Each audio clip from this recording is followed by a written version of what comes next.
Hi, folks. Welcome to the Prepared Homestead. This is Travis. Thank you all for stopping by to watch another beautiful day in the Ozarks. Cannot complain. I mean, it's the 2nd of July, and started off with fairly cool morning, and it looks like it'll be a pretty nice day. So certainly not complaining about the weather here lately. All kinds of things are happening, I know, and thought I would cover a few of them. I guess the big thing that seems to be going on, well, maybe not the big thing, but the thing that's being talked about a lot, is the big beautiful bill. It passed the Senate. Now it's got to go back to the House because they made so many changes. The House is saying that, well, they may not have a whole lot of people to come vote on it because they're all going to be on vacation. It seems like that it's being drug out, probably on purpose. I suspect that there's a lot of Republicans that are voting for this or throwing their support to this just because they don't want to appear outside of the MAGA group. And maybe they're trying to drag and delay things. But what came out of the Senate is not a good bill at all. I mean, it never was a good bill to begin with. But on top of the big spending and the increased debt ceiling, the Medicaid for illegals is in there. So it will cover Medicaid for illegals. It'll also cover transgender surgeries, sex change surgeries for minors. That's in the bill. Which a lot of people were, the only reason that they were supporting the bill was because of the NFA, the National Firearms Act stuff that was in there.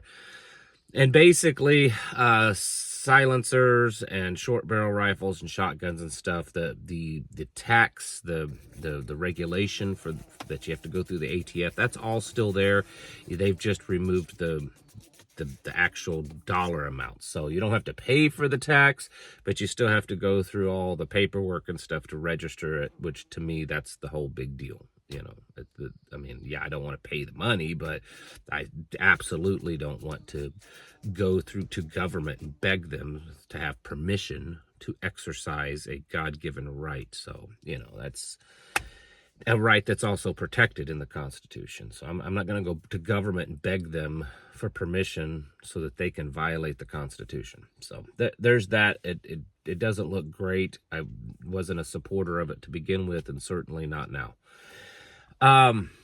The president has kind of increased, I guess you could say, his attacks or the things that he's saying in regards to this guy that's potentially going to be the next mayor of New York. The guy's a Sunni Muslim from Uganda, a self-proclaimed socialist. The stuff that this guy is talking about is insane. He's actually in the past talked about the city of New York buying up properties that are for sale, and like houses and stuff, and turning them into communes, defunding police. There's already been apparently about 40% of the New York city's police force has said that they will resign if this guy gets elected. Well, anyways, President Trump has stated that maybe they should look into deporting him, denaturalizing his citizenship, all of that kind of stuff. And so, of course, the left is firing back. So there's this battle there, political and all that kind of stuff that's capturing a lot of attention, probably to keep you diverted from other things like usual, along with the whole deportation and illegal alien thing that's gotten big in the news. Is this alligator Alcatraz detention facility down in Florida. Everyone's hyped up about it. A lot of the conservatives and MAGA crowd just love it. And I'll tell you what, my opinion is it's specifically being done as hype. This is that bread and circuses, give you a little meat that just, oh yeah, this is awesome. You had the president and all of these officials there because it sounds really awesome with alligators around it, a moat, it takes you back to your childhood. It holds 3,000 people, folks. And that's nowhere near enough people to round them all up. And the whole alligator moat thing, that just, come on. think about it. You think that someone couldn't figure out how to get out of a moat that has alligators in it? I mean, people in Florida exist every day, all the time, with alligators all over the place. I mean, Florida man has certainly figured out how to move around in the, swamps and the woods with alligators. So I personally, I'm not opposed to it. I'm not opposed to, rounding up, criminal illegals and locking them away or kicking them out. But I think that this is just it's just to get everyone hyped up is all it is. That's just my opinion. I'm sure that many of you disagree with me. It's just, got to give them their bread and circuses to keep people entertained. I think one of the bigger things that I noticed in the news in the last few days is that a report came out that the United States is worried, the Pentagon is worried that we're running out of weapons, that we've sent so many weapons abroad that we're running out here. And so we're going to stop sending missiles and stuff to Ukraine because we're running out. Now, what I suspect is actually happening, it's not so much that we're running out, is that we don't have enough to send to multiple fronts, Ukraine and Israel primarily being the two. And so they're making the decision to only send it to Israel, because just a few days earlier, we did a $510 million weapons deal with Israel, sending stuff over there. So in other words, the stuff we've been sending to Ukraine, we're now going to send to Israel. And I think it's because, the whole Ukraine thing is, who knows, is going to wrap up soon, and Russia's going to take Ukraine. It doesn't make sense, because the president had just bragged about working out a mineral deal with Ukraine, and maybe he's worked it out with Russia, with Putin, so that we will still have access to certain minerals, even though Putin may take over the region. The president also backed away from some sanctions that had been on Russia for a while. These are sanctions related to banks and investments when it comes to nuclear energy, which is interesting, because Russia has also said that they're going to help Iran rebuild their nuclear energy systems and build better ones. So it's just a tangled web of craziness that's going on. And I think that there's going to be a bigger focus soon in Iran and Israel, in the Middle East. Israel, I'm quite confident that this whole ceasefire between them and Iran was just a way to kind of get themselves rearmed and ready again for a bigger conflict. I think that there's been talk in the last 24 hours that Israel may be willing to come up with a ceasefire deal with Gaza, with Hamas. And I think that's just so that they can end that and then turn all of their focus on Iran. So I think that something is building there, and the United States absolutely will be involved in that. So it's all a game, folks. It's all a game, and we're getting drug into it all over the place. It's feeding the military-industrial complex. It's feeding this fear that, we have to go out there and we have to fix all these problems, because if we don't, all these problems are going to come home to us, and we're going to be attacked here. They're going to do all these bad things to us.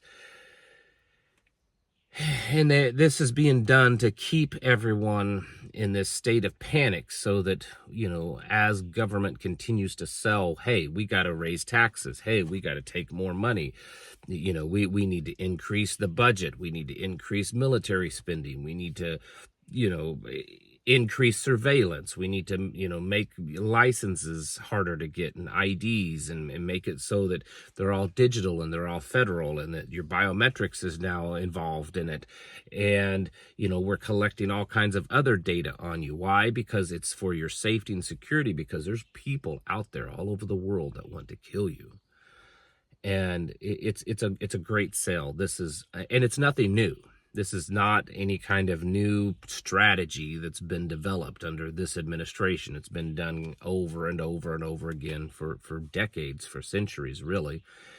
And of course, the American people will fall for it like they always do, like they did during, after 9/11 with the Patriot Act. Everyone was terrified that, Iraq had weapons of mass destruction, and them and Afghanistan blew up buildings in New York. Everyone bought the lies. and accepted the basically washing away of liberties. And it'll happen again, and it'll happen again, and it'll happen again. And you folks probably think very similar to me, when it comes to all of this, and we've got to find ourselves and get ourselves ready, because the surveillance, the crackdown is going to become bigger and bigger, and things like digital currencies, it's going to happen, folks. It may not be a Federal Reserve issued central bank digital currency, but a digital currency is going to happen.